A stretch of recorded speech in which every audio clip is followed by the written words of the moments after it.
Okay, so last time we started with the chapter.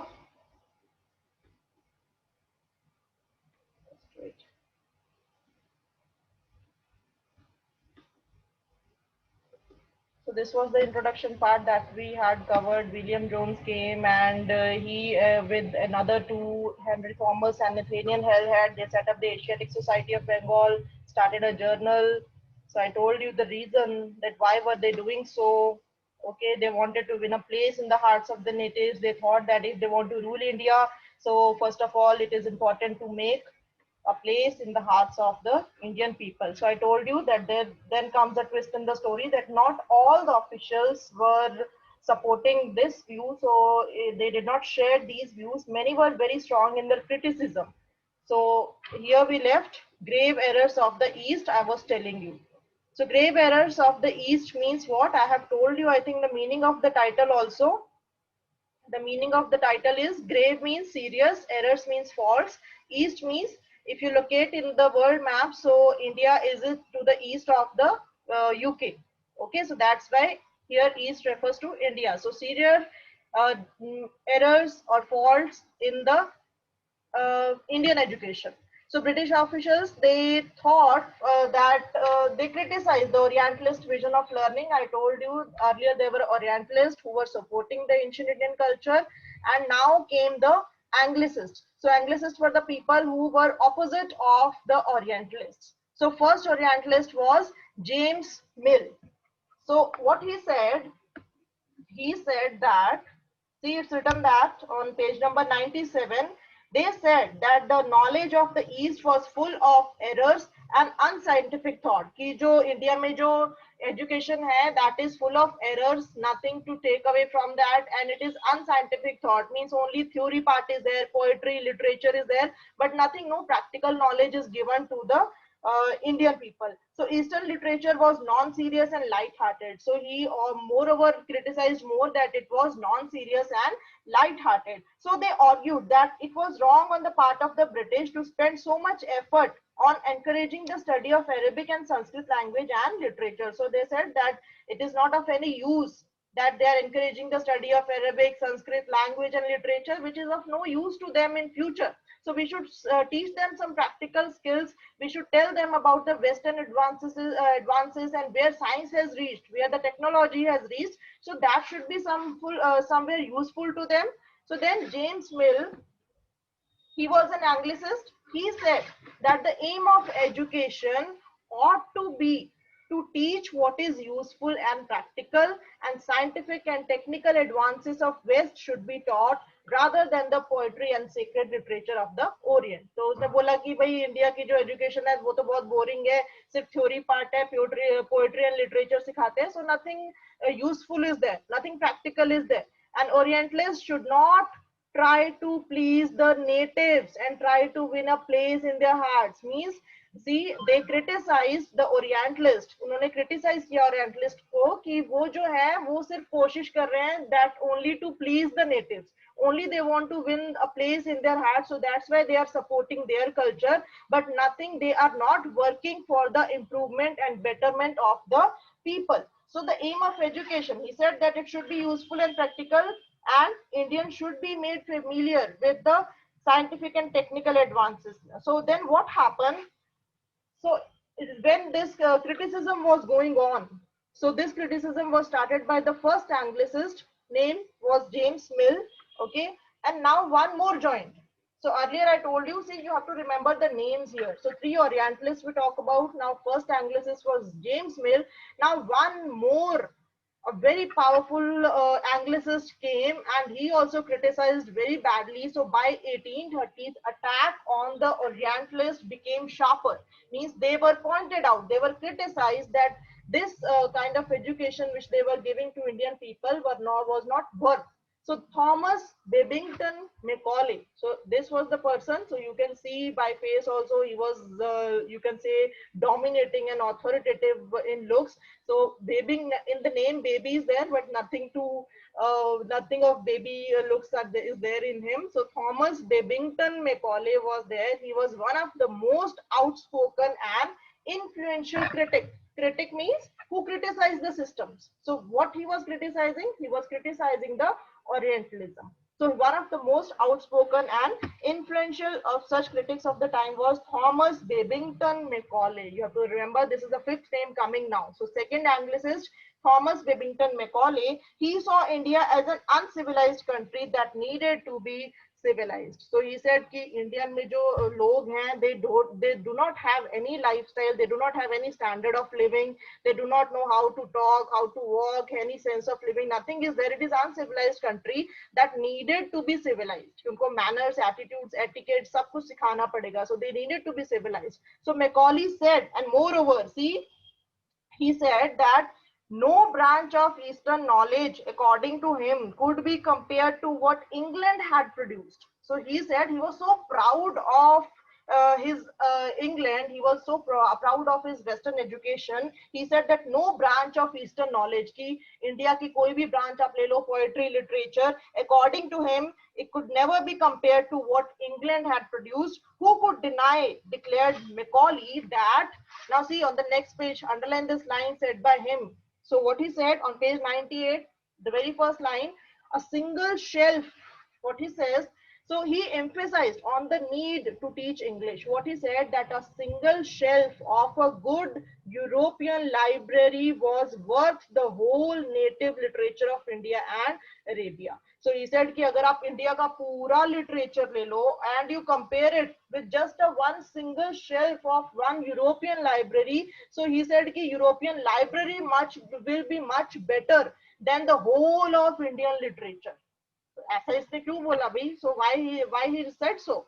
So why? Because he emphasized on the need to teach English. So he said with great energy, Oriental, he said that he urged the British government in India stop wasting public money in promoting Oriental learning, for it was of no practical use. Oriental learning does not have any practical use. So stop wasting public money in that. So with great energy and passion, Macaulay emphasized the need to teach the English language. He felt that knowledge of English would allow Indians to read some of the finest literature the world had produced. So if the English would be taught, the Indians would be taught English, so what would happen? That they would be able to read that what is there around the world, what the world had produced. It would make them aware of the developments in Western science and philosophy, and teaching of English could thus be a way of civilizing people, changing their taste, value, and culture. So he emphasized. So what he came with? He came up with that thought that he emphasized the teaching of English in India, that by teaching English to Indian people, they could be civilized. So we could change their taste, value, and culture. So from Macaulay's minute, what happened? The English Education Act of 1835 was introduced. So he brought up one act, act आई, कौन सी act I? English Education Act of 1835 was introduced. And what was there according to this act? It said that English should be the medium of instruction for higher education.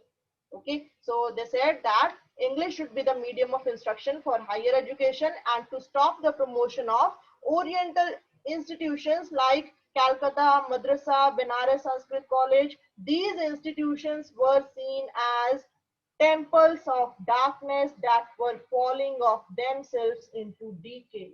So he criticized Indian culture to that extent. So he said that what all Oriental institutions were there who were spreading Oriental knowledge, that were nothing else. They were only temples of darkness. Means they were not enlightening anyone. कि लोगों को कुछ वहां से सीखने को अच्छा मिल नहीं रहा है. They are only temples of darkness that were falling of themselves into decay. Means they are making the people fall into darkness.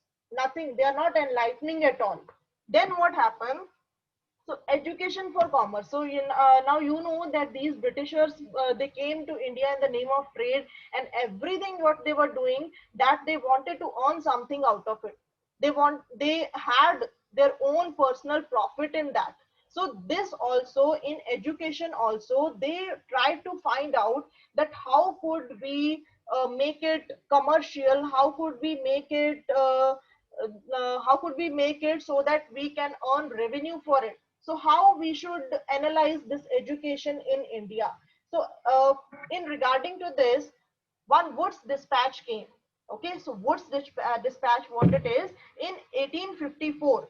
In 1854, the Court of Directors of East India Company. Court of Directors means जो company का जो director था. Okay, so court who was here? Why it is known as Wood's dispatch? Wood's dispatch क्यों बोला गया है? Because of the name of Charles Wood. Okay, on the name of Charles Wood, this dispatch is known as Wood's dispatch. Dispatch is a official agreement, you can say. It is an official report sent to someone uh, for some purpose. कुछ purpose के लिए कोई official report भेजनी. So this Wood's dispatch came from England and it was sent by Charles Wood. So by his name, only on his name, Charles Wood, this dispatch was known as Wood's dispatch. And this Charles Wood, who was Charles Wood? He was the court of director of the East India Company. He sent an educational dispatch to India issued by Charles Wood, the president of the board of control of the company. Okay, underline this line, it's important. That who was this Charles Wood? He was the president. On the fourth line it is there, issued by Charles Wood, the president of the board of control of the company. So now after Thomas Babington Macaulay, who came? Charles Wood. Again, so one more name added now. So Charles Wood came and he did not come, he sent his dispatch, he sent his official report for some purpose. What was the purpose? That will come to know. So that official report which was sent, that was Wood's dispatch. So now what was this? So this was a policy, this was an educational policy that outlined that what are the practical benefits of a system of European learning as opposed to Oriental knowledge. So in this, they said that there are more practical benefits of the Western education rather than the Oriental knowledge. And one of the practical uses the dispatch pointed to was economic.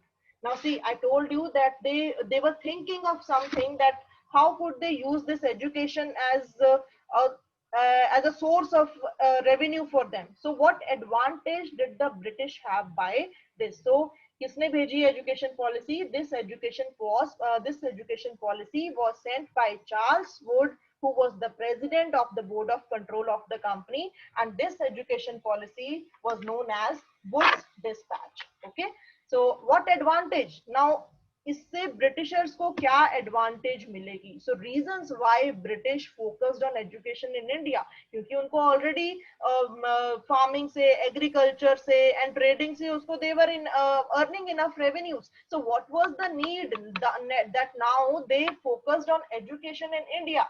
So I told you that economic advantage of educating the Indian. उनको क्या लगा कि अगर Indians को हम अपने तरीके से एजुकेशन देंगे, means if we will teach them English, so that it would be benefit for us. Why? How? So they said that, see, if you see the teacher student relationship, जब एक teacher पढ़ाता है, so उसके वो teacher का personality, it has an impact on the students. कुछ ना कुछ impact तो जाता है ना टीचर का, that how teacher is teaching, what she is talking about, how is she walking and everything. So the whole personality of the teacher always leave an impact on the students. So they thought कि अगर हम उनको western education देंगे, अगर हम उनको English education देंगे, so what would happen, that their taste would be changed. So introducing Indians to European way of life, कि उनका जो रहने का तरीका है. So you know that if you compare that European people and Indian people, so there's lot of difference. Though we are copying most of all that jeans, pants, shirts, it all came from there, because you know that what is our basic attire, Indian attire, that is different from what was that. So shirts, jeans, pants, it all came from Europe only. So this would change. So it came because of this education. So they said कि अगर हम उनको ऐसा पढ़ाएंगे, हम उनको European education देंगे, so what would happen? This would change their tastes and desires and create a demand for British goods. कि उनको क्या होगा कि क्योंकि see students are there, children are there, बच्चे होते हैं, उनको जैसे मोल्ड कर दोगे आप मोल्ड हो जाएंगे. Okay, so that small children, that if they would be taught by the Britishers, so they will copy them, उनको कॉपी करेंगे, how they are eating, what they are wearing, what they are eating, what they are buying, so what all would be they doing, so that all things the students would copy that. So this was their main motive behind that, by giving this education, English education, that this would change their taste and desires and create a demand for British goods. So what would happen, इससे क्या होगा, जो market है वो that also will be grown. So market for goods will be grown and people will buy more of their goods. They will start adopting their lifestyle, their kind of lifestyle. So, and moreover, they said, and create a demand for British goods. So if their change will be, a taste will be changed, desires will be changed, and create a demand for British goods, for Indians would begin to appreciate and buy things that were produced in Europe. And moreover, on page 99, on the top first line, Woods Dispatch also argued that European learning would improve the moral character of Indians also. It would make them truthful and honest, and thus supply the company with civil servants who could be trusted and depended upon. See, if they would mold them, if they will mold the students, and if they will teach them their lifestyle, so what would happen, that they will get honest people, because it is a that relation, that bond, the teacher student bond is like that, that student, they never try to cheat the teachers, they never try to disrespect, so they're always loyal to their teachers. So their main aim was this, that would make them truthful and honest, and thus supply the company with civil servants who could be trusted and dependent upon. So they could moreover depend, so they will get more civil servants. And the literature of the East was not only full of grave errors, it could also not instill in people a sense of duty and commitment to work, nor could it develop the skills required for administration. So these were the drawbacks according to them, according to Wood's dispatch. So some drawbacks of the Oriental learning and some practical benefits of the European learning they told. Okay, and how it would lead, how it would make the people more trustworthy for them, and more civil servants can be produced from them, so that they can trust more people, and they their market of goods can also be grown with this, and they will follow them, they will follow their lifestyle, and they will buy more of their goods. Then following the 1854 dispatch, several measures were introduced by the British. So उन्होंने क्या किया, बहुत सारे changes लेके आए. What they said, that education departments of the government were set up to extend control over all matters regarding education. So उन्होंने different education departments बना दिए, that now the system which we have, that is given by this Britishers only. Okay, but now the controllers are we, but it was introduced by them only. So education departments were made that were taking control of the education part. Then system of university education was established. So that time this universities came. And in 1857, while the sepoys, you know that 1857 we have read in the last chapter ki 1857 mein revolt chal rahi thi, us time page started. But at the same time, in 1857, while the sepoys rose in revolt in Meerut and Delhi, Meerut and Delhi में revolt चल रहा था, that time, at the same time, universities were being established in Calcutta, Madras, and Bombay. At the same time it was happening, this education, European education was spreading, it was flourishing that time. At the same time the revolt of 1857 was going on in Delhi and Meerut. So at that time only Calcutta, Madras, and Bombay, their universities were being established, and attempts were also made to bring about changes within the system of school education also. School education also, because you know that it is very easy to mold the small children school education के level पे बच्चों को जो होता है उनको change करना easy होता है, that if you will do it in the colleges directly. So what changes they brought in the school education, that is also important to study. Then one more paragraph is there on the next page, that is the demand for moral education. So एक और आए ये लोग आए थे, Christian missionaries in India.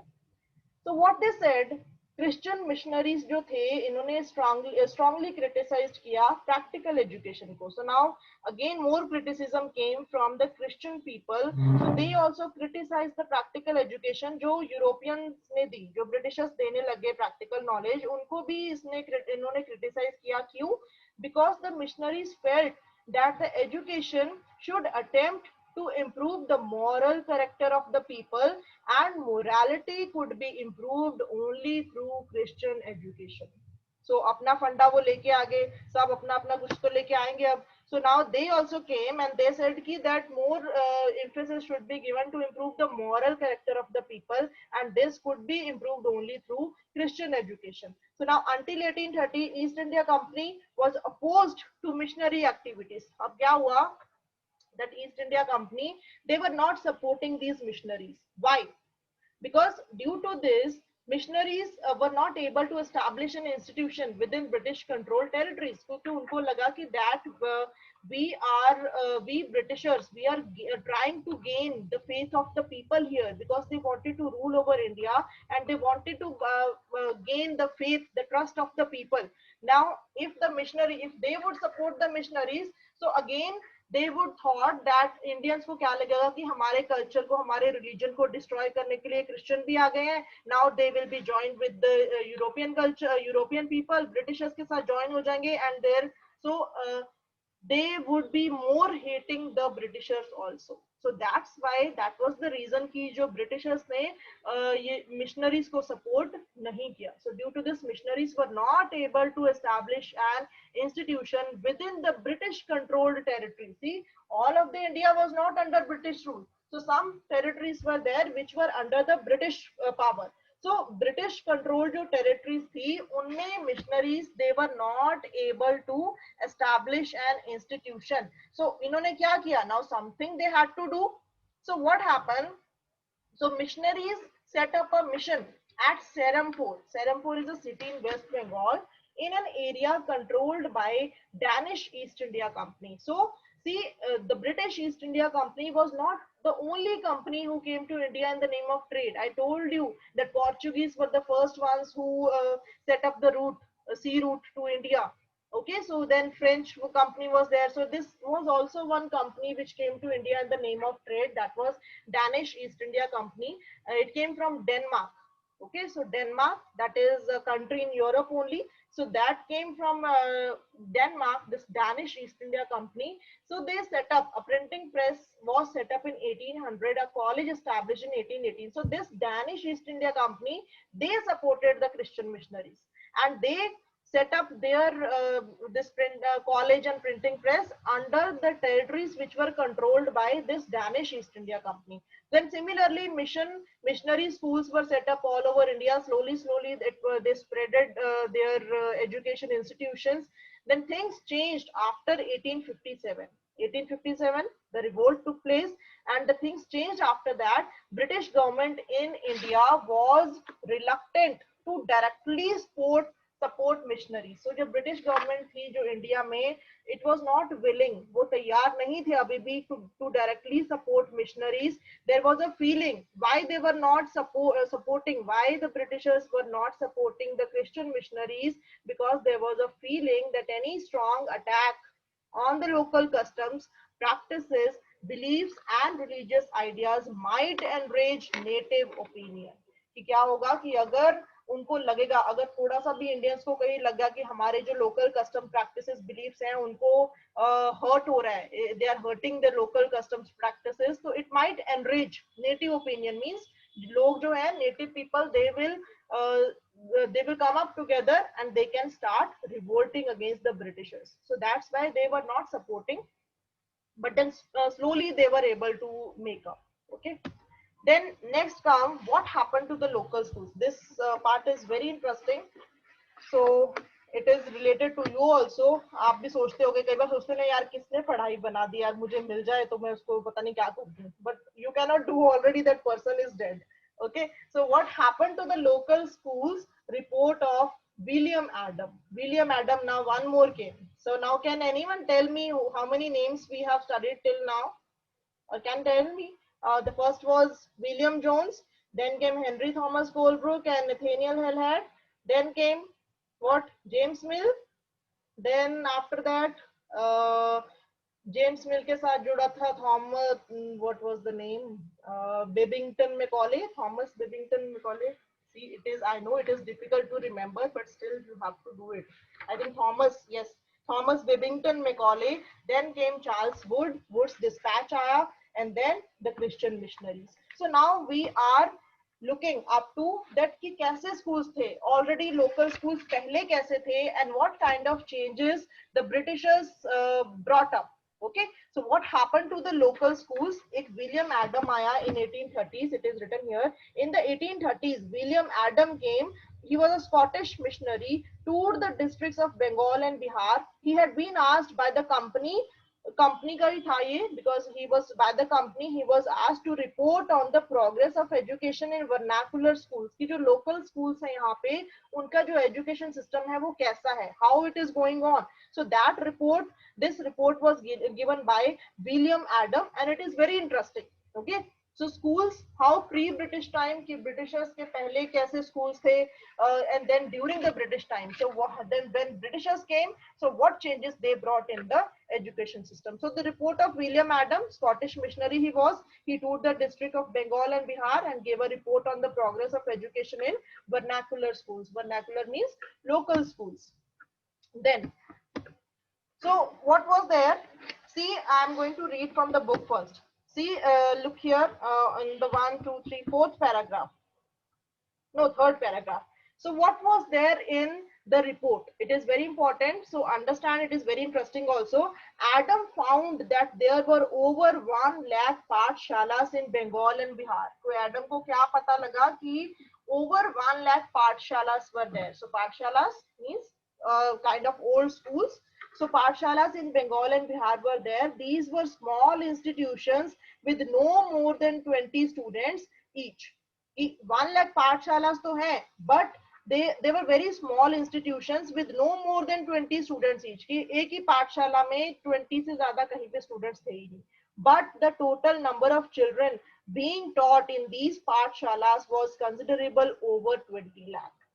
It was there. So these institutions were set up by wealthy people or the local community. At times they were started by a teacher or guru also. कि अगर कोई teacher है, कोई guru है, and he has good knowledge and he want to set up his own पाठशाला, so he could do it anywhere because no infrastructure was required. कुछ ऐसा नहीं होता था कि एक school building चाहिए, then benches, desk and all, this board is required. So nothing sort of that was required. Only a little space, because outside they were allowed to sit on the ground only, and it was only the oral knowledge which was given. There was no books, nothing, कोई syllabus नहीं, कुछ नहीं, ऐसा कुछ नहीं था, है ना. कितना अच्छा था ना उस टाइम में. हमारे सिस्टम में भी ऐसा होना चाहिए. So system of because it is coming, I think national education policy आ रही है, so you would be little happy. Then system of education was flexible, because as it is now, the discipline, the rules and regulation abhi jaise hain, it was not like that. वैसा तब नहीं था. The system of education was flexible. Flexible means which keeps on changing. Few things that you associate with schools today were present in the pathshalas at the time, and there were no fixed fee. Okay, underline these lines. There were no fixed fee, no printed books, no separate school building. Separate school building means like you have junior wing and senior wings alag hai, वैसा तब कुछ नहीं होता था. Okay, and there were no separate classrooms also.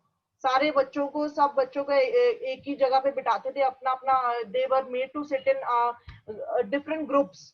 They were made in to sit in the groups according to their level. So there were no separate school buildings, no benches or chairs, no blackboards, no system of separate classes, no roll call registers, no annual examinations, and no regular timetable. Now, nice, it is very beautiful. So this kind of system was there that time, that nothing fixed was there. So in some places, classes were held under a banyan tree. पेड़ के नीचे बिठाते थे, वहां पे class लगाते थे. In other places, in the corner of a village shop or temple, or at the guru's home, it can be fee dependent on the income of parents. So fee dependent on the income of parents. The rich had to pay more than the poor. Teaching was oral. No written work was there, nothing, no homework, nothing. So teaching was oral, and the guru decided what to teach. Guru decide karta tha what to teach in accordance with the needs of the students. Students were not separated out into different classes. I told you that there were no separate classrooms, second class, third class, fourth class. No, all of them sat together in one place. The guru interacted separately with groups of children with different levels of learning. So this was the report at that time. So this was the report given by William Adam. And moreover, Adam discovered, और उसने क्या discover किया? Adam discovered that this flexible system was suited to local needs. कि जो local needs थी उस time पे, for example, I told you in the very beginning that क्या होता था, if there is a time of harvest, so that time the schools were closed. So it was according to the local needs. The local needs पे जो लोग हैं वहाँ पे, how they are living and how they are earning, so what kind of lifestyle they have. If there was a harvest season, so the students, the children were uh, they were indulged in the agricultural activities, they were helping their parents, so that time the schools were closed. Okay, so this was discovered by Adam. He said that classes were not held during the harvest time when rural children often worked in the fields. The Pathshala started once again when the crops had been cut and stored. This meant that even children of peasant families could study. So even they could study because the system was according to the local needs. Then what happened? So this was the report given by William Adam. So but this was not accepted by the Britishers. Britishers को ये अच्छा नहीं लगा जो system that time it was prevailing. So they thought of making some changes in the system. So they brought up new routines and new rules. So what did they bring? So up to the mid 19th century, the company was concerned primarily with